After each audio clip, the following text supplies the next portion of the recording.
본 방송에서 제공하는 투자 정보는 투자 판단에 대한 조언입니다.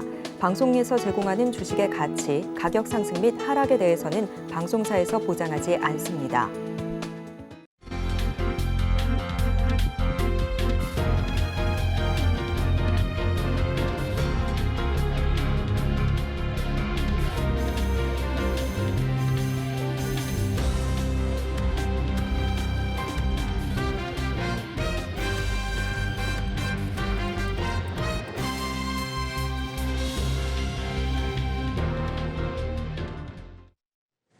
시청자 여러분 안녕하세요. 오늘을 돌아보고 내일을 준비하는 오늘장 내일장 일부 진행의 백선혜입니다. 오늘 우리 시장 정말 밀당을 하고 있는 것이 아닌가 싶습니다. 미국 국채 금리가 5%대 아래로 떨어지게 됐고요. 거기에 국제 유가 소식도 하락세로 접어들었다는 소식이 전해졌습니다. 이 소식을 받으면서 환율 역시도 10원 정도 내리면서 거래가 됐는데요. 우리 시장 장 초반에 기분 좋게 출발을 했다가 크게 내림세가 나타났습니다. 10시 30분 정도까지는 양대 시장 모두에서 내림세가 나타났는데요. 중국 시장이 개장한 이후부터 점차 오름세를 보이려는 모습을 보였습니다. 코스피 시장 강보권 정도에서 거래가 되고 있고요. 코스닥 시장은 1% 넘게 올라주면서 기분 좋은 오후를 맞이하고 있습니다. 하지만 양대 시장에서 수급 양상은 조금 다르게 나타나고 있습니다. 코스피 시장에서는 외국인과 기관이 동반 매물을 추리하고 있고요. 반면에 코스닥 시장에서는 외국인과 기관이 쌍끌이 매수를 해주고 있습니다. 정말 오늘 손에 땀을 쥐게 하는 우리 증시가 아닌가 싶습니다. 마감까지 어떻게 흘러갈지 저희 방송과 함께 체크를 해보시기 바랍니다. 저희 방송은 유튜브를 통해서도 보실 수 있습니다. 유튜브 검색창에 서울경제TV라고 검색하시면 저희 방송과 함께 하실 수 있으니까요. 실시간 채팅도 많이 참여를 해주시기 바랍니다. 10월 24일 화요일입니다. 오늘장 내일장 1부는 이 시각 보도본부로 시작하겠습니다. 앞서서 살펴보셨던 헤드라인 중에서 세 가지를 골라서 심층적으로 다뤄보겠습니다. 오늘은 보도국의 서지은 기자와 함께합니다. 어서 오세요. 안녕하세요. 네, 첫 소식부터 살펴보겠습니다. 윤석열 대통령이 현재 사우디아라비아를 국빈 방문 중입니다. 윤 대통령과 사우디 실권자인 무함마드 빈 살만 왕세자가 43년 만에 공동 성명서를 채택했다고 합니다. 어떤 내용이 담겼을까요? 네, 먼저 양측 공동 성명은 1980년 최규하 대통령 사우디 방문 이후 43년 만입니다. 그간 8차례 정상급 교류가 있었지만 1980년 이후부터는 공동 성명은 없었습니다. 이로 인해 이번 한 사우디 공동 성명도 국제사회에서 남다른 평가가 나올 것으로 기대하고 있습니다. 양국 간은 이번 성명에서 지난해 수교 60주년을 맞이해 수립한 미래지향적 전략 동반자 관계를 지속적으로 발전해 나가기로 합의했습니다. 여기에는 미래지향적 산업 분야의 투자를 확대한다는 게 큰 뼈대인데요. 수소경제와 스마트시티, 미래형 교통수단, 스타트업 등 공통 관심 분야를 중심으로 상호 투자 확대를 적극적으로 모색해 나가기로 확인했습니다. 에너지와 관련해서는 전기뿐만 아니라 태양과 풍력에너지 등 재생에너지와 사우디에서 한국으로 수출될 청정 수소 분야에서도 협력을 강화하기로 했습니다. 또 건설과 인프라 분야 협력도 강화하기로 했는데 네온 프로젝트를 비롯해 사우디가 추진 중인 키디야, 홍해 개발 등 인프라 산업의 성공을 위해 함께 협력하기로 했습니다. 양측은 이외에도 교통과 해수, 담수화 등 인프라 분야에서 양국 간 협력을 추진하겠다는 내용을 합의서에 담았습니다. 이번 합의서에는 아무래도 이스라엘과 하마스가 무력 충돌을 하는 것이 배경이 된 것 같은데 국제 안보와 평화를 강화하자는 방안도 담겼다고요? 네, 윤 대통령과 빈 살만 왕세자는 국제법과 국제인도법에 따라 민간인을 보호하는 것이 중요하다고 강조했습니다. 공동성명에선 양 국가가 국제안보와 평화 구축에 기여하는 방식으로 국방, 방산 협력을 강화하고 테러리즘과 극단주의에 대한 대응과 협력을 증진하기로 했습니다. 이스라엘과 팔레스타인 충돌과 관련해서는 두 국가 해법에 기반한 정치적 해결과 항구적 평화가 필요하다고 의견을 함께했습니다. 또 이스라엘 팔레스타인 분쟁의 확산을 방지하기 위한 노력을 강화하기로 했습니다.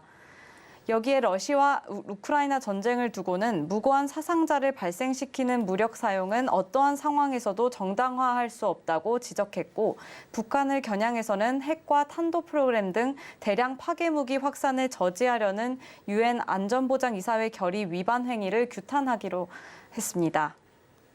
네, 다음 소식 살펴보겠습니다. 중국의 위안화가 약세로 돌아서는 상황인데 우리나라에 좋지 못한 영향을 끼칠 수가 있다고요?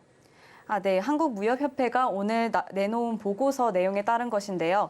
중국 위안화가 약세로 돌아서면 1년 내 한국의 반도체, 자동차, 화학제품, 식음료품, 가전 수출이 줄어든다는 분석입니다. 보고서에 따르면 원달러 환율이 우리나라 수출에 미치는 영향은 크지 않은 반면 위안화 약세는 주요 품목의 수출 감소에 영향을 미쳤다고 진단했습니다. 보고서는 최근 강달러 현상에도 불구하고 한국 수출이 감소하고 있다고 설명했는데요.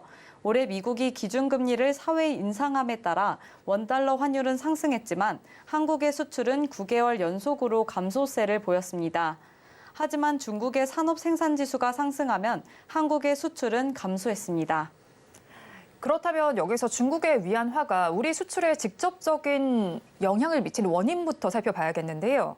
네, 중국의 중간재 자금률이 향상하면서 한국의 수출도 감소하게 된 것입니다. 실제로 중국의 글로벌 가치사슬 참여 구조는 최종재 수출에서 중간재 수출로 변화하고 있습니다. 한국의 대중국 중간재 수출 증가율은 2021년 22.6%에서 지난해 0.4%로 수직 하락한 데 이어 올해 1월에서 9월에는 마이너스 24.4%를 기록했습니다. 협회는 보고서에서 중국이 한국의 수출 경쟁국으로 부상하는 점을 고려해 앞으로는 원달러와 엔달러 환율 이외에도 위안화 달러 환율이 수출에 미치는 영향을 면밀히 분석해야 한다고 밝혔습니다. 마지막 소식 살펴보겠습니다. 서울의 분양가가 상승세를 보이고 있다고 하는데 그렇다면 서 기자, 지금 평균 분양 가격이 어느 정도나 되나요? 네, 주택보증공사에 따르면 서울의 민간 아파트 3.3제곱미터당 평균 분양 가격이 3,200만 원을 돌파했습니다. 분양가 상승세가 계속되면서 최근 강북 지역에서도 전용 면적 84제곱미터 기준 아파트 분양가가 12억 원을 넘어서는 단지가 나왔습니다. 서울 아파트 평균 분양가는 전월 대비 0.65% 올랐고 1년 전과 비교해서는 14.05%나 상승했습니다. 허그가 발표하는 월별 평균 분양 가격은 공표 직전 12개월 동안 분양 보증서가 발급된 민간 분양 사업장의 평균 분양 가격을 의미합니다. 서울 아파트 3.3제곱미터당 평균 분양가는 올해 3월부터 4개월 연속 상승했다가 8월 전월 대비 0.41%포인트 하락했습니다. 하지만 9월에는 다시 0.65%포인트 오르면서 평당 3,200만 원을 돌파했습니다. 말씀해 주신 대로라면 서울 지역 분양가 이제 10억 원을 돌파한 건데 최근 분양 지역 시세는 어떤가요? 네, 올해 하반기 서울 강북 지역에서 청약에 나선 단지들을 보면요. 전용 84제곱미터 기준 분양가는 10억 원을 훌쩍 넘어섰습니다. 지난 8월 동대문구 레미안 라그란데는 전용 84제곱미터 분양가가 10억 1,100만 원에서 10억 9,900만 원으로 책정됐는데 수요가 몰리면서 1순위 평균 경쟁률이 98.4대 1에 달했습니다. 지난달 청약을 접수한 동대문 이편한 세상 답심리 아르테폴의 전용 84제곱미터 역시 분양가가 최고 11억 6,800만 원에 달했습니다. 그럼에도 24가구 모집에 2,393명이 접수하면서 1순위 평균 99.7대 1의 경쟁률을 기록했습니다. 높은 분양가에도 청약 흥행에 성공하는 단지들이 늘면서 강북 지역에서는 국민 평형 기준 분양가가 12억 원을 넘어서는 단지도 나오는 상황입니다. 한국부동산원 청약홈이 집계한 HDC 현대산업개발과 GS건설이 시공하는 동대문구 이문 아이파크 자이 3.3제곱미터당 분양가는 3,550만 원입니다. 전용 84제곱미터 기준으로는 12억 원에서 13억 원 수준입니다. 네, 오늘 이 시각 보도본부에서는 윤 대통령과 빈살만 왕세자의 공동 성명 소식부터 서울 지역 주요 아파트 분양가까지 알아봤습니다. 보도국 서지은 기자와 함께했습니다. 오늘 말씀 고맙습니다. 고맙습니다. 계속해서 시황센터 연결해서 이 시각 시장 상황 알아보겠습니다. 최유정 캐스터가 준비하고 있습니다. 시황센터 최유정입니다. 10년물 국채금리가 5%를 돌파하면서 하락 출발한 뉴욕 증시는 금리가 떨어지면서 상승 전환했다가 다시금 혼조로 장을 마치는 모습이었습니다. 일각에서는 국채 금리가 계속해서 상승세를 지속할 것이라는 전망이 나오고 있는 가운데 시장에서는 금리 변화에 더욱더 촉각을 곤두세우는 모습이었습니다. 오늘 우리 시장은 양시장 나흘 만에 기분 좋게 빨간불 켜면서 장을 열었는데요. 하지만 장중 하락 전환했다가 현재는 다시금 상승 전환에 성공한 모습입니다. 그렇다면 보다 자세한 지수 상황 코스피 먼저 살펴보도록 하겠습니다. 코스피 오랜만에 성장주단에서 힘을 내주고 있습니다. 오늘 네이버와 카카오 강세를 보여주고 있고요. 또 셀트리온과 삼성 바이오로직스도 강한 상승 탄력 받아가면서 오늘 의약품 업종 짙은 빨간불 켜내고 있습니다. 오늘 지수 살펴보면요. 코스피 2371선에서 시작해 장중한 때 2326선까지 내려가기도 했는데요.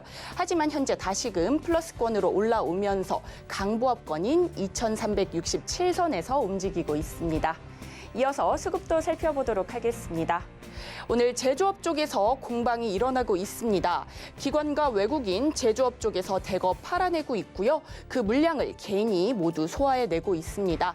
오늘 개인만이 매수 우위 보여주면서 지수 끌어올리고 있는데요. 오늘 개인 967억 원 사들이고 있고요. 이로써 4거래일 연속 매수세 이어나가고 있습니다. 오늘 기관은 금융투자 쪽에서 대거 팔아내는 모습이고요. 204억 원 덜어내는 모습입니다. 오늘 외국인도 1,042억 원 팔아내면서 매도세 보이고 있습니다. 이어서 코스닥도 한번 살펴보도록 하겠습니다. 유진그룹의 YTN 인수 소식으로 오늘 장 초반부터 YTN 상한가에 기록했는데요. 오늘 YTN이 속한 통신 방송 서비스 업종 강한 상승 탄력 보이고 있고요. 또 유진기업이 속한 비금속 업종도 오늘 빨간불 켜낸 모습입니다. 오늘 코스닥 지수 살펴보면요. 771선에서 시작해 장중한 때 750선까지 내려가기도 했는데요. 역시나 플러스권으로 상승 반전에 성공하면서 1% 넘는 강세 보여주면서 현재는 774선에서 움직이는 모습입니다. 이어서 수급도 살펴보도록 하겠습니다. 오늘 기관과 외국인 동반 매수세 보이면서 지수 상승을 견인하고 있는데요. 기관 역시나 금융투자 쪽에서 오늘 강한 매수세 보여주고 있고요. 837억 원 담아내는 모습입니다. 외국인 역시나 오늘 758억 원 사들이고 있습니다. 오늘 개인만이 1,626억 원 팔아내면서 매도세 보이고 있습니다. 이어서 섹터별 흐름도 살펴보도록 하겠습니다. 먼저 상승하는 섹터 가상화폐 관련주입니다. 2022년 5월 이후로 1년 반 만에 비트코인 가격이 35,000달러를 돌파했습니다. 현물 비트코인 ETF 출시가 임박하고 또 비트코인 반감기가 다가오고 있어서 추가적인 상승 랠리가 이어질 것이라는 전망이 나오고 있는데요. 이에 따라 오늘 관련주 강한 상승 탄력 받아내는 모습입니다. 살펴보면요. 오늘 다날이 14%대 두 자릿수대 상승세 보여주고 있고요. 오늘 위지트 26%대 강세 보여주기도 했는데요. 현재는 20%대 빨간불 켜면서 805원에 거래되는 모습입니다. 이어서 하락하는 섹터도 살펴보도록 하겠습니다. 사료 관련주입니다. 소바이러스 질병 중 하나인 럼피스킨병이 확산하면서 어제 사료, 비료 관련주 견조한 흐름 보여줬는데요. 하지만 오르는 하락세가 짙은 모습입니다. 관련주 살펴보도록 하겠습니다. 먼저 미래생명자원 오늘 11%대 두 자릿수대 하락세 보여주고 있고요. 이어서 우진 BNG도 오늘 9% 넘는 내림세 보여주고 있습니다. 오늘 한일사료도 6% 넘게 빠지면서 4,665원에 거래되는 모습입니다. 이상 오늘장 시황 살펴봤습니다. 남은 오후장도 저희와 함께 하시면서 현명한 투자 전략 세워가시기 바라겠습니다. 이상 시황센터 최유정이었습니다.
시시각각 변하는 시장의 이슈와 주가의 변동성에 투자 전략을 업데이트해보는 시간입니다. 오늘은 골드스타의 황태교 대표와 함께합니다. 어서 오세요. 대표님과 이야기 나눠볼 뉴스 화면을 통해서 살펴보겠습니다. 오늘의 뉴스입니다. 서울경제신문에서 발췌한 내용입니다. 2차 전지 거품이 꺼지면서 에코프로의 주가가 장중 70만 원 선이 붕괴됐습니다. 에코프로 주가가 장중 70만 원을 밑돈 것은 지난 6월 29일 이후 약 4개월 만인데요. 엎친 데 덮친 격으로 이동채 전 회장의 계좌가 무단 도용됐다는 사실도 악재로 작용했습니다.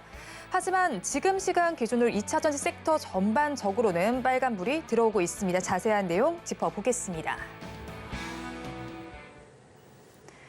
지금은 시장도 빨간불을 켜주고 있습니다. 특히나 코스닥 시장이 1% 넘게 상승세를 보여주고 있는데 사실 최근 들어 우리 증시는 굉장히 부진을 겪었다고 봐야겠죠. 거기에 테슬라의 소식도 전해지면서 2차 전지주 전반에는 투심이 약화된 모습이 좀 나타났습니다. 최근에 2차 전지주 주가는 어떻게 보셨을까요?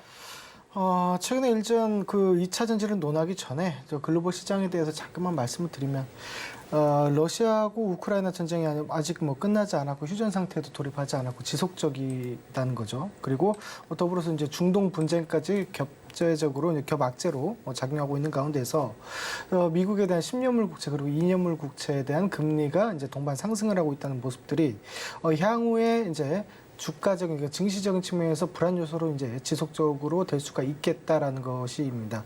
자, 그리고 추가적으로 이제 미국 시장을 비롯해서 우리나라까지도 이제 GDP 경제 성장률 자체도 저성장 기조로 이어질 수 있다는 우려감이 지속적으로 나오는 만큼 앞으로도 이제 과거와 같이 지속적인 증시에 대한 상승세는 이제 바라보기는 좀 힘들겠다. 다만 이제 지금은 과도하게 이제 하락하고 있는 실정 앞에서 어떻게 우리가 돌파구를 좀 찾아내야 될 것이며 그리고 여기에 대해서 주가 향방에 대한 추이가 상승이 아니다 하더라도 어느 국면까지 좀 진입을 할 수 있을지를 좀 따져봤으면 좋겠는데 이와 관련해서 이제 코스닥 같은 경우는 이제 하락이 올해 7월부터 현재까지 마이너스 25% 정도 이제 내려온 그런 상황이고 그와 더불어서 이제 에코프로 그룹주라든지 이러한 2차 전지 업종들이 이제 하락을 맞고 있는 그런 상황입니다. 뭐 물론 에코프로 그룹주 같은 경우에는 그 코스닥 전반적으로 이제 비중 자체가 코스닥에 대한 영향력이 이제 많기 때문에 대표적으로 에코프로주를 이제 2차 전지 업종에서 체크를 해주시면 되겠는데요. 실질적으로 2차 전지의 바닥이 언제냐를 가늠한다기보다는 증시에 대한 단기적인 바닥이 어딘지를 좀 확인하는 모습들이 일단 좀 선동이 좀 돼야 되겠다라고 이제 보이고 있고 그나마 이제 긍시장 관점에서 긍정적인 측면은 코스닥에서 신용잔고가 이제 20일 기준으로 18조 4천억 정도가 이제 되어 있습니다. 평소에 대한 이제 기준이라면 약 17조 원 정도를 이제 기록을 하고 있는데 아직은 조금 더 신용잔고가 더 빠져야 되는 뭐 그러한 실정이고 시장 관점에서 약간 부정적인 의미에서는 이제 미수금에 대한 부분이 역대 최대치를 지금 기록하고 있기 때문에 이 부분이 시장에 대해서 악재적인 측면에서 상승을 이제 가로막고 있는 압박을 한다. 좀 이렇게 봐주셨으면 좋겠습니다. 그리고 더불어서는 우리가 최종적으로는 국채금리에 대한 확인 그리고 외적 변수로 중동에 대한 그런 변수까지 좀 확인을 해야 된다라고 봅니다. 자 그렇다면 2차 전지에 대한 게 추가적으로 추이는 어떻게 돼야 될 것인가를 제가 이제 말씀을 이제 문의를 주셨는데 그 부분에서 저는 일단 2차 전지가 중요한 게 아니라 증시를 좀 체크를 해야 되겠다라고 싶습니다. 그래서 오히려 거꾸로 저는 이제 증시에 대해서 지금 방금 설명을 좀 드린 부분이고 그에 따라서 증시 바닥이 이제 나오는 시점에서 2차 전지 업종이 바닥이 나온지를 확인하는 그런 선발적인 후발적인 그런 이제 작업을 좀 해야 되겠다 싶습니다.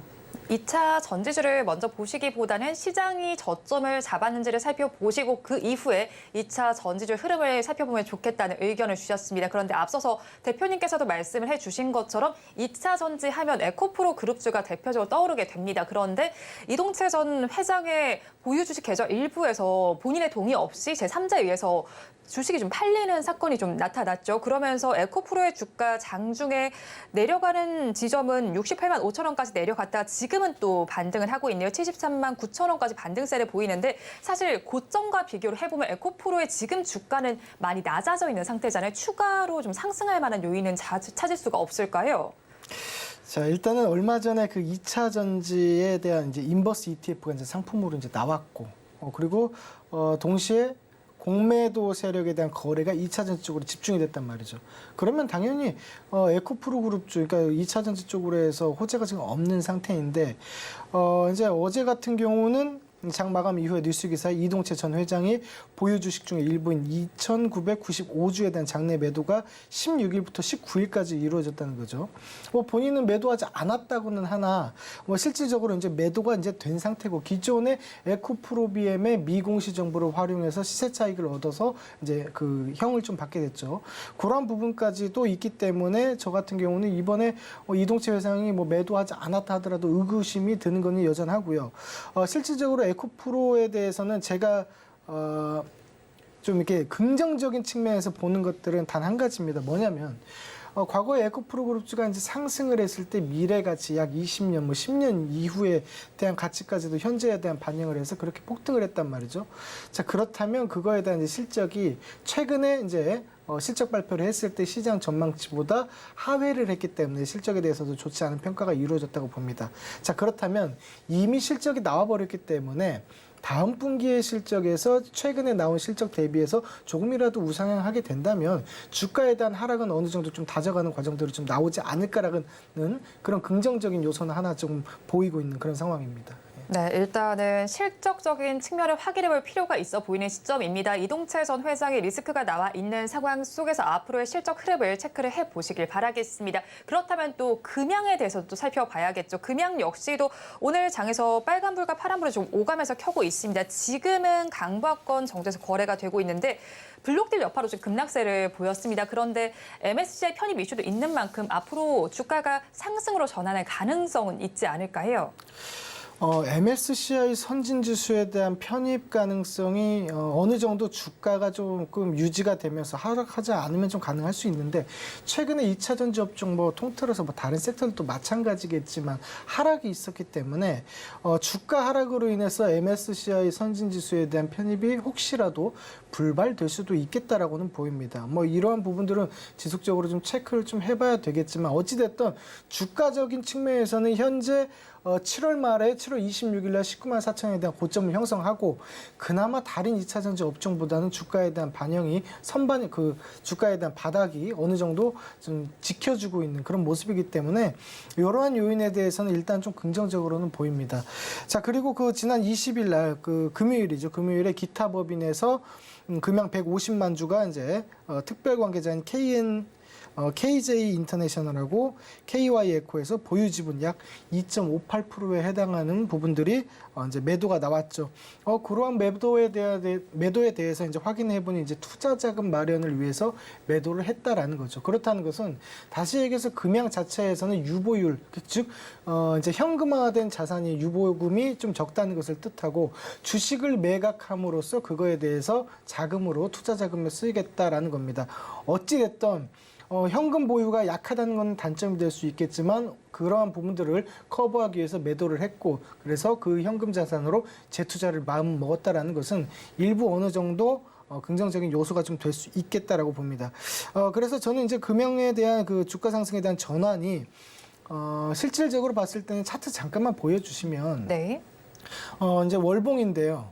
이 월봉에서도 이제 7월에 이제 고점을 형성하고 어느 정도 이제 내려온 것으로 보입니다. 물론 추가적으로 하락이 약 8만 원까지 내려올 수도 있겠지만 제가 보기에는 여기서 어느 정도 좀 반등을 이뤄서 박스권으로 좀 가둬놓을 수 있는 그런 양상에 대한 모습들이 좀 나오지 않을까라고 보고 있습니다. 다시 얘기해서 돈이 없었기 때문에 자금을 마련했고 그다음에 MSCI 선진지수에 대해서 어느 정도 준비를 하고 있기 때문에 현재는 8만 원까지 내려올 수도 있겠지만 되도록이면 10만 원에서 12만 원까지 박스권을 그리면서 주가를 좀 방어해주지 않을까 싶습니다. 네, 금양에 대해서 지금 지점에서는 박스권을 그리면서 주가를 방어할 가능성이 있겠다고 분석을 해주셨습니다.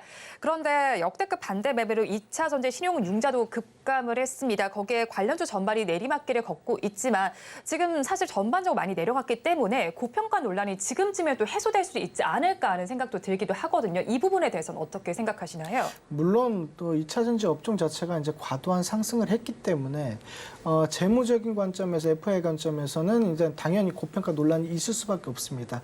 하지만 이러한 부분들이 전기차에 대한 그러한 성장세와 더불어서 배터리에 대한 성장세도 당연히 동반 성장할 수밖에 없는데 실질적으로 내연차에서 전기차로 옮겨가는 와중에 확장되는 그러한 부분들이 속도감은 다소 줄어있는 모습들이 있겠지만 실질적으로 전면적인 교체는 이루어지지 않았다라고 가정했을 때 미래에는 어느 정도 지금 현재에서보다 더 많은 배터리에 대한 수요가 만들어질 것으로 보입니다.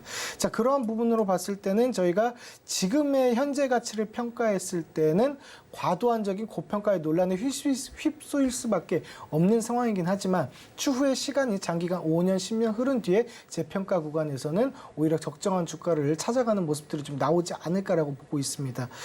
특히나 이제 타 섹터하고 비교했을 때 비교적 굉장히 강한 흐름을 그동안 가져왔습니다.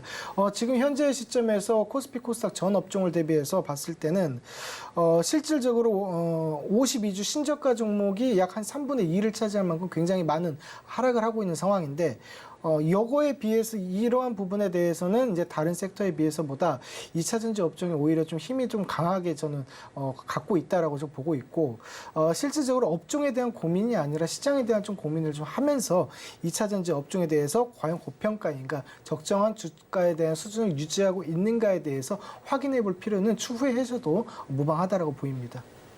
2차 전지 성장 가능성은 당연합니다. 하지만 미래의 가치를 좀 당겨와서 지금 평가를 받는 것으로 보이는데요. 업종보다는 증시 자체에 대한 고민이 필요한 시점이라고 정리를 해주셨습니다. 그렇다면 오늘 2차 전지 섹터 전반을 좀 살펴봤는데 오늘 탑픽 종목도 이 안에서 가지고 오셨을까요? 일단 탑픽 종목은 2차전지 같은 경우는 제가 조금 전에도 말씀드렸다시피 시간을 두고 나서 증시에 대한 바닥에 대한 부분들을 한번 확인하고 난 뒤에 그때 확인해도 이제 늦지 않기 때문에 2차전지를 갖고 온 것은 아니고요.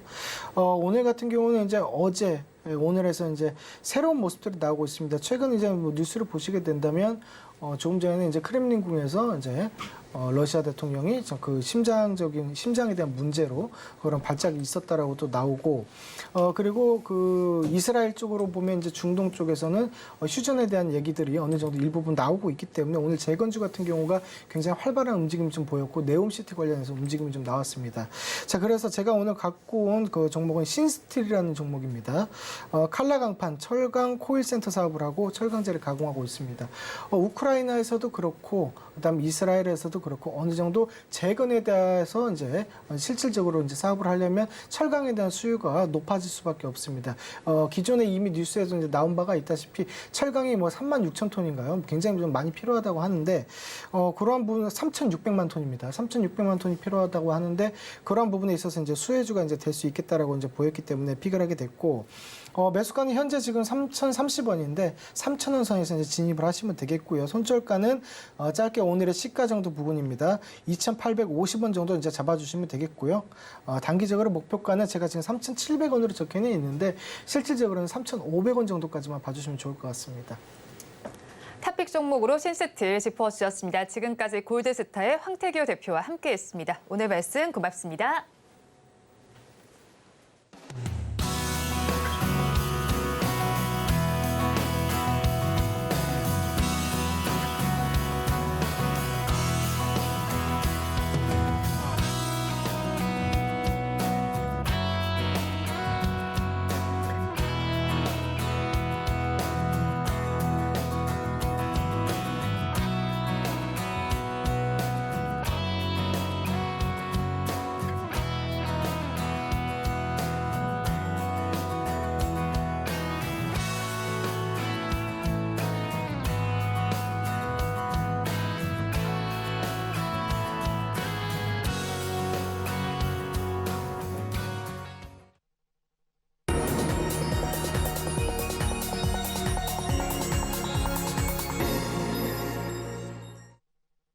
마켓리더의 시선으로 글로벌 경제와 산업 트렌드를 체크하고 이걸 수익으로 연결해보는 시간, 고수의 선택 시간입니다. 오늘은 정치와 경제를 아우르는 한치호 평론가와 함께합니다. 어서 오세요. 네, 안녕하십니까. 네, 평론가님과 이야기 나눠볼 주제 화면을 통해서 확인해 보겠습니다. 오늘의 주제입니다. YTN의 새 주인으로 유진기업이 지금 낙찰이 된 것으로 보입니다. 상한가 직행 속에 전망은 어떻게 보시는지 자세한 내용 짚어보도록 하겠습니다. 우리 시장은 연일 혼조세를 보인다라고 봐야겠죠. 이런 상황 속에서 정권을 이루는 YTN의 매각과 셀트리온 합병 승인 등 다양한 소식들이 전해졌습니다. 거기에 이창용 한국은행 총재도 국감장에 섰는데 이 안에서 어떤 내용들이 좀 오고 갔을까요? 저는 이번 현재 국정감사 기간이죠. 28일까지가 이제 1차 기간이고 이제 그 겹치는 상임위원회 기간이 이제 11월 1일부터 8일까지인데 가장 그 중요하게 핫한 이슈로 뭐 법사위니 뭐니 많은 곳에서 이야기해도 이창용 총재가 이 경제 문제를 어떻게 말씀하시는지 가장 그 관심이 됐는데 어제 국정감사장에서 이창용 총재가 말씀하시기를 지금 현재 그 침체기 상황은 맞다라고 솔직하게 말씀하셨고요. 부동산 시장이나 금융 시장이 불안하게 계속 불안이 이루어지면 규제를 더 강화할 수밖에 없지 않겠느냐. 그리고 가계부채가 안 잡히면 금리 인상도 더 고려할 수 있다라는 말씀하셨어요. 이거 상당히 저희가 눈여겨봐야 될 상황이고 가계부채 이야기 이런 이야기들은 계속적으로 부동산 시장 이야기는 이창용 총재께서 빚어져서 집 사지 말라고 계속 말씀하셨기 때문에 이거는 정말 저희가 귀에 아마 쏙쏙쏙 다시 한번 기억하셔야 될 것 같고요. 또 물가가 계속 지속 상승되면 금리를 인상할 수도 있었는데 일단 물가는 어느 정도 안정세에 들어간 것 같다라고 평가를 하셨습니다. 그리고 통화정책과 통화정책이 금융안정과 물가정책이 같이 가야 되는 그 어려운 점이 있어서 이런 점을 좀 감안하겠다. 그리고 또 우리가 눈여겨봐야 될 게 경제 성장률이 현재 1.4%로 연말에 예상하고 있는데 많은 분들이 1% 정도로 다시 또 이제 변화해서 예상해야 되는 거냐라고 말씀을 하시는데 1.4%가 안 되더라도 1%까지는 되지 않을 거다. 그러니까 무슨 말씀이냐면 1.4%에 거의 근접하게 비슷하게 경제 성장률이 이루어질 거다라고 말씀하셨고요. 마지막으로 이 말씀도 하셨습니다. 지금 미국을 제외한 다른 선진국과 대비해서 우리나라 경제 현황이 그렇게 나쁘지 않다. 다만 미국이 너무 호황일 뿐이다라고 말씀하시면서 진짜 중요한 얘기 투자자분들 꼭 기억하셔야 될 게 반도체는 좋아질 거다라고 한국은행 총재가 말씀하셨단 말이죠. 그럼 한국은행 총재가 그 국정감사에서 말씀하신 게 핵심 세 가지죠. 금리 믿고 부동산 사지 말아라. 네. 두 번째로 경제 성장률은 그렇게 예상 1.4에도 나빠지지 않을 것 같다. 세 번째, 반도체 좋아질 것이다. 이 세 가지만 꼭 기억하시면 될 것 같습니다. 네, 한국은행 총재가 국감장에서 말했던 발언 세 가지를 요약해서 정리를 해주셨는데 금리와 그리고 경제 성장률, 반도체 성장까지 한번 체크를 해보시면 좋겠습니다. 그런데 또 어제는 YTN의 매각 이슈가 나와 있었습니다. YTN의 민간 매각 기업으로 최종 후보가 유진그룹의 유진기업이 선정됐다는 소식이 전해졌습니다. 이제는 방송통신위원회에 최종 승인만을 남긴 상황인데 YTN 내부에서는 좀 반발이 크다고 들었습니다. 이 사안의 최대 쟁점 저희가 어떻게 봐야 할까요? 제가 오늘 여기 오기 전에 다른 경제방송들도 한번 모니터를 해보니까 네. 이 이야기를 조금씩 하시더라고요. 많이는 안 하시고 조금씩 네. 하시더라고요. 아마 민감한 내용이어서 그런 것 같은데 YTN이 현재 준공영 방송이죠. 상장돼 있으니까 이번에 공공기관이 갖고 있는 지분 30.95%를 이제 매각한 겁니다. 그래서 약 3,199억의 매각 가격을 썼다 그래요. 근데 시가총액이 2,500억 정도 되는 회사를 3,199억. 그리고 시가총액보다 훨씬 31% 더 많이 낸 거니까 한 주당 4배 이상, 현재 시가보다 4배 이상 주고 산 매각가를 썼다 그러는데 사실은 유진기업하고 한세실업, 그다음에 원코리아 미디어홀딩스 세 회사가 입찰에 들어갔을 때 유진기업이 저는 가장 유력하다고 봤습니다. 왜냐하면 한세실업은 한동안 또 그 한세실업 그 오너하고 뭐 용산하고 무슨 특수한 관계 아니냐. 그래서 어디 뭐 순방 갔을 때 옆자리에 앉아서 뭐 특수한 관계라는 이야기가 있었고, 그다음에 원코리아 미디어는 그 통일교 관련된 라서 약간 여러 가지 어려움이 있지 않았나 했는데 역시 유진기업이 압도적으로 입찰 가격을 많이 썼다 그래요. 그래서 그러나 YTN에서는 YTN이나 언론 노조, 특히 YTN 노조에서는 이것이 작물을 산 것이다. 뭐 이렇게 강력하게 반발하고 있고 언론 노조에서도 강력하게 반발하고 있는 겁니다. 그런데 중요한 것은 이제 입찰가를 써서 입찰 우선 대상자가 선정된 것이고 이제 대주주가 바뀌려면 우리 금융기관도 예를 들어서 저축은행 대주주가 바뀌려면 대주주 적격성 심사를 받잖아요. 마찬가지로 이 언론사도 그 방송사도 대주주 적격 심사를 받아야 됩니다. 그럼 방통위원회에서 한 2달, 한 석 달 정도 걸린다고 하는데요. 근데 이 심사를 할 때 중요한 게 뭐냐면 공적인 책임을 잘 할 수 있는 회사냐, 그다음에 공익성을 가질 수 있느냐, 그다음에 사회적 신용이나 재정 상태가 문제가 없느냐, 그다음에 소위 시청자 보호를 제대로 할 수 있느냐, 뭐 이런 항목을 가지고 한다고 합니다.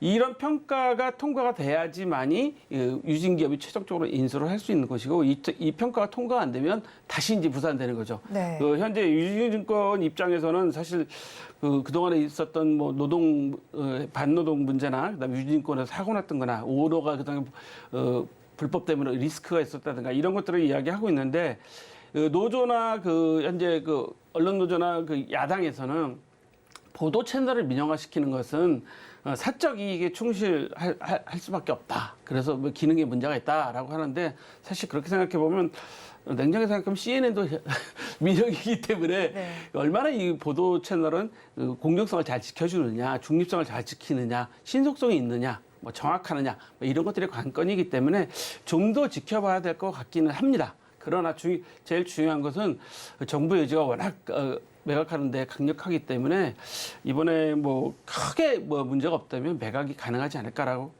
조심스럽게 예상해 봅니다. 큰 문제가 없어요. 매각이 되겠지만 앞서서 평론가님께서 짚어주신 것처럼 보도 채널의 민영화 문제이기 때문에 민감한 문제입니다. 그렇다면 언론 노조 반발도 심하고요. 여기에 유진기업 역시도 뭐 사법 리스크도 있고 처벌 전력도 있는 만큼 앞으로 또 시간이 2, 3개월 정도나 남아 있잖아요, 평론가님. 이 사이에 판도가 뒤바뀔 가능성은 없을까요? 제가 판도 문제를 좀 말씀을 좀 드려야 되면, 지금 매년 방통위에서 방송사업자 재산 현황을 공개를 해요. 네. 그게 한 100페이지가량 되거든요. 네. 그럼 거기 뭐가 나와 있냐면 방송사별로 매출액, 손익 현황 뭐 이런 것들이 쭉 네. 나옵니다. 그거 보시면 아시겠지만 지상파 같은 경우, 우리가 네. 말하는 지상파 KBS, MBC, SBS 뭐 이 세 군데 대표적이잖아요. 보면 사실 SBS가 가장 매출액 대비해서 네. 현재 뭐 영업이익을 많이 내고 있고 이렇거든요. 그러니까 이런 상황을 좀 살펴보면 그렇다고 해서 우리가 SBS가 뭐 어느 한쪽에 치우쳐졌다고 그렇게 이야기하지는 않는 게 뭐 일반적이기 때문에 네. 어떻게 YTN 인수를 하면서 유진기업이 잘 설명하냐는데, 사실 방통위 심사는 정성적이나 계량적 심사를 동시에 평가를 합니다. 그러니까 정성적 심사라는 건 뭐냐면 아까 앞서 말씀드린 것처럼 도덕성을 가지고 있느냐, 공정한 것을 하게끔 준비가 돼 있느냐, 예를 들어서 보도 프로그램에 대해서 얼마만큼 시청자위원회를 둬서 공정하게 할 수 있겠느냐. 우리 대기업이나 금융기관 말하면 투자할 때 뭐 투자심의위원회, 뭐 리스크위원회, 뭐 소비자 보호위원회 이런 거 만들겠느냐, 뭐 이런 네. 것들이거든요. 그런 것들로 지금 하고 있기 때문에 아마 크게 어려운 것 같지는 않은데, 이제 계량적 평가도 마찬가지거든요. 과연 손익을 잘 해서 재정적으로 문제가 없게 하겠느냐인데, 지금 두 회사를 좀 비교하기 그렇지만 우리가 보도 채널이 YTN하고 연합뉴스 TV가 보도 채널이 있는데, 네. 방송통신위원회 보고한 내용의 자료를 보면 YTN이 2022년 1,100억을 매출을 했는데 영업이익이 53억이에요. 근데 연합뉴스는 804억 그랬는데 영업이익 72억입니다. 네, 그러니까 그러네요. 이런 네. 자료를, 객관적인 자료를 이렇게 놓고 보면 네.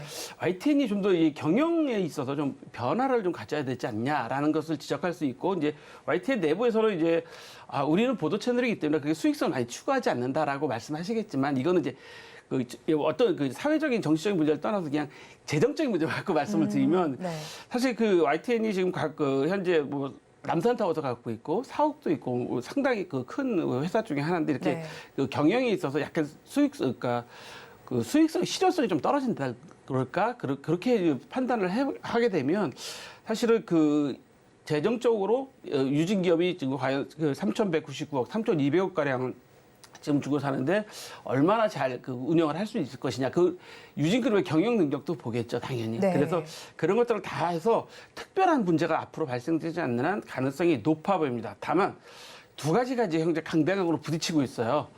정부에 강력하게 매각하겠다는 의지, 네. 또 여기에 플러스해서 노조나 야당의 강경 의지, 이 의지가 충돌되기 때문에 약간 어떻게 보면 물이 흘러간 것보다는 그 양쪽의 이념적 어떤 이 의지가 충돌돼서 약간의 변수가 발생할 수도 있는데 큰 문제가 발생하지 않는 한 인수가 가능할 것 같습니다. 큰 문제가 없는 한 인수가 가능할 것이고 수치를 통해서 어떤 상황인지를 좀 명확하게 짚어주셨습니다. 그렇다면 보도 전문 채널인 YTN 최대 주주가 이제 유진그룹이 됐습니다.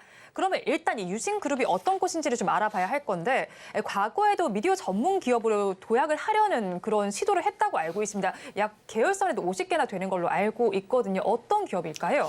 유진그룹 그러면 저희가 그 소위 말하는 기업을 평가하는 그런 회사들에서는 어떻게 평가하냐면 건빵회사라고 이렇게 표현합니다. 건빵회사요? 네. 건빵하면 가장 먼저 떠오르는 게 군납 이렇게 떠오르시가 있잖아요. 그래서 대응 제과라는 제과에서 출발을 해서 군납 건빵으로 기업을 키우기 시작한 회사고요. 79년도에 레미콘 사업을 진출을 했죠. 레미콘 사업을 하면서 급성장을 했어요.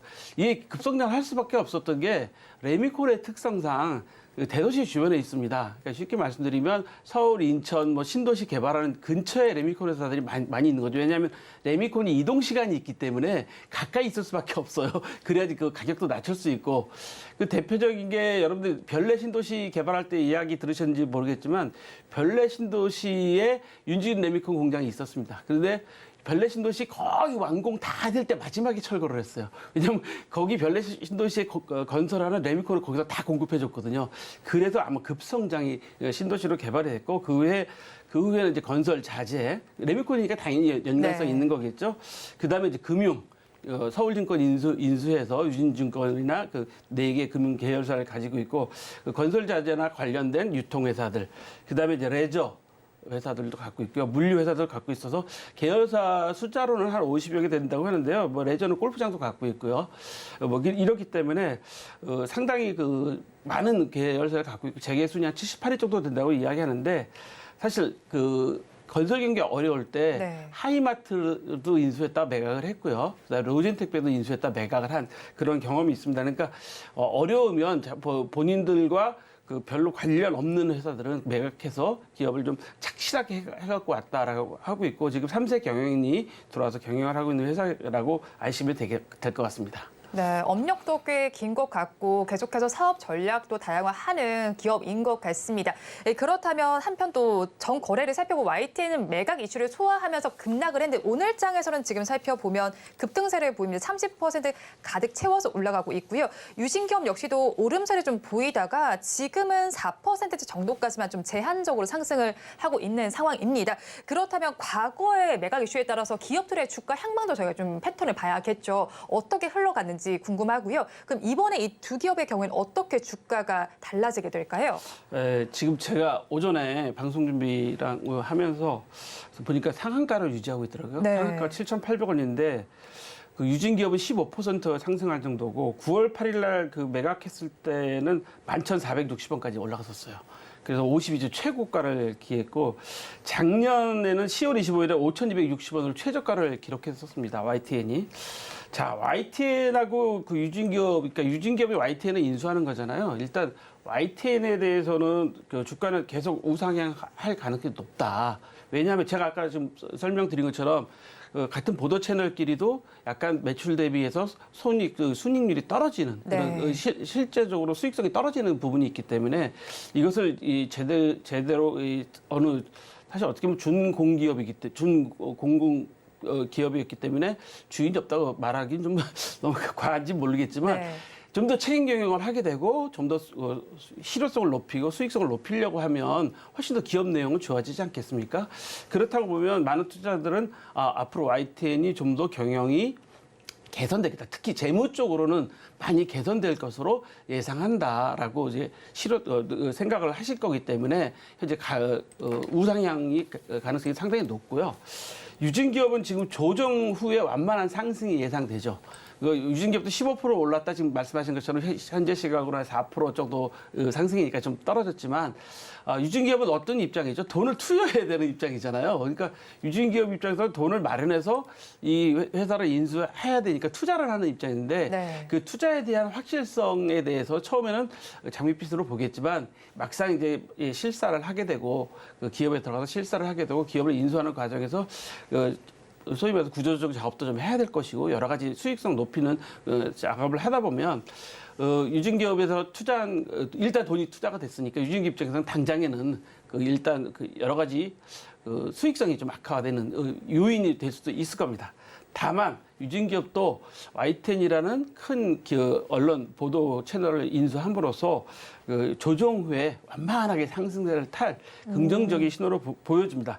대표적인 사례를 보시면요, 뭐 한샘, 네. 그다음에 SK 하이닉스, 그다음에 포스코 인터내셔널, 인터파크 이런 회사들을 다 이제 인수하는 과정을 살펴보시면 처음에는 처음에 뉴스가 나왔을 때는 다들 상승세를 탔다가 네. 잠시 조정을 받았다가 만만하게 안정적으로 들어갔거든요. 네. 지금 잘 아시겠지만 SK 하이닉스나 포스코 인터내셔널 뭐 활활 날고 있다는 표현을 써야 될지 모르겠는데 그 정도까지는 지금 가고 있는 상황이라고 네. 생각해 보면 조정 후에 완만한 상승이 예상된다. 이렇게 보시면 될 것 같습니다. 네, 조정 후에 완만한 상승이 예상된다고 짚어주셨으니까 투자 의견에 참고를 해보시기 바랍니다. YTN 매각 이슈는 여기까지 다뤄보고요. 또 어제 이슈가 나왔던 부분은 셀트리온과 셀트리온 헬스케어의 합병 이슈였습니다. 양사 주주총회 모두에서 의결이 된 상황인데요. 셀트리온이 셀트리온 헬스케어를 흡수 합병하는 형태입니다.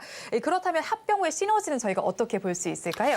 일단 셀트리온 합병 소식에 지금 많은 분들이 걱정들 많이 하고 계시죠. 이게 1조 원이 주식매수 청구권 금액이 1조가 넘어가면 네. 포기할 수 있다 이런 발표가 있었기 때문에 근데 어제 이제 합병 주주총회에서는 서정진 회장이 그런 말씀을 하셨다 그러더라고요. 내가 돈을 더 들여서라도 빚을 내서라도 이거를 성사시키겠다 네. 뭐 이렇게까지 강력한 의지를 표현했다 그러는데 일단 그 동안에는 이제 셀트리온 헬스케어 셀트리온 제약 전부 다 판매 뭐 제조 해외 판매 다 나눠져 있었던 거에 한 곳으로 이제 개발 판매가 일원화되니까 효율적으로 대응할 수 있는 부분은 분명히 있습니다. 다만 이제 실질적으로 이제 많은 업계에서 시장에서 전문가들이 말씀하신 것은 이게 승계에 대한 불확실성 때문에 현재 그것을 제거하기 위한 합병이 아니냐라는 우려들을 좀 하고 계신 게 또 사실입니다. 왜냐하면 2018년 국감 당시에 사실 셀트리온 분식회계 의혹이 발단이 됐어요. 네. 그때부터 이제 이야기가 돼서 분식회계나 일감 몰아주기 뭐 이런 것들, 그러니까 그 승계 과정에서 일어날 수 있는 그런 일들에 대한 것들에 대해서 금감원에서 많이 뭐 지적을 했었고, 그다음에 그 소송까지 갔었고, 네. 그다음에 국감에서 계속 지적되고 있는 그런 사항이었기 때문에 여러 가지 걱정스러운 부분들이 많았습니다. 근데 이번에는 아마 서정진 회장께서 이런 의지를 확실하게 갖고 계신 것 같아요. 그러니까 두 마리 토끼를 잡는다. 그러니까 무슨 말씀이냐면 그동안은 개발, 판매, 해외 판매, 국내 판매, 해외 판매 이 세 부분의 회사가 나눠져 있던 것을 하나로 합병해서 좀 더 시너지 효과를 해서 일원화될 수 있게 만들고, 또 하나는 그동안 승계 과정에서 불거졌던 무슨 분식회계라든지 그다음에 일감 몰아주기 이런 것들 때문에 계속 회사가 다르니까 네. 계속 지적받았던 것에 대해서 그러면 이것들도 불확실성도 좀 해소하자, 우려사항도 해소하자 하면 이게 다 해소가 되고 나면 안정적으로 좀 더 성장할 수 있겠다라고 생각되기 때문에 셀트리온 헬스케어도 성공적으로 합병만 이 작업이 끝나고 나면 완만하게 상승하는 추세를 보이지 않을까라고 조심스럽게 추정해 봅니다. 네, 좋은 시너지가 기대된다고 정리를 해주신 만큼 한번 참고를 해보시기 바랍니다. 지금까지 한치호 정치경제평론가와 함께했습니다. 오늘 말씀 고맙습니다. 오늘장 내일장 일부에서 전해드린 내용 정리해서 보여드리겠습니다. 화면으로 확인해 보시죠. 오늘장 내일장 일부의 핵심입니다. 오늘 2차 전지주와 관련해서 이슈가 나와 있었습니다. 미수금 잔고를 확인할 필요가 있겠고요. 지금 당장을 바라보시기보다는 긴 관점에서 바라보시면 좋겠다는 의견을 주셨습니다. 오늘의 탑픽 종목은 2차 전지 섹터 외에서 가지고 오셨습니다. 신스틸을 가지고 오셨는데요. 재건사업 관련주로 부각되면서 공략이 유효하겠다라고 짚어주셨습니다. 마지막으로 어제 이슈가 나와 있었던 YTN 매각 이슈입니다. 앞으로 주가는 우상향이 기대가 되는 만큼 한번 참고해 보시기 바랍니다. 본 방송에서 제공해드리는 정보는 투자 판단에 대한 조언일 뿐 해당 주식의 가치와 수익률을 보장하지는 않습니다. 아울러 서울경제TV와 서울경제신문은 당사의 브랜드입니다. 최근 당사를 사칭하는 피해 사례가 늘어나는 만큼 각별히 주의해 주시기 바랍니다. 오늘장 내일장 1부에서 준비한 순서는 여기까지입니다. 저희는 잠시 후 2부로 돌아오겠습니다.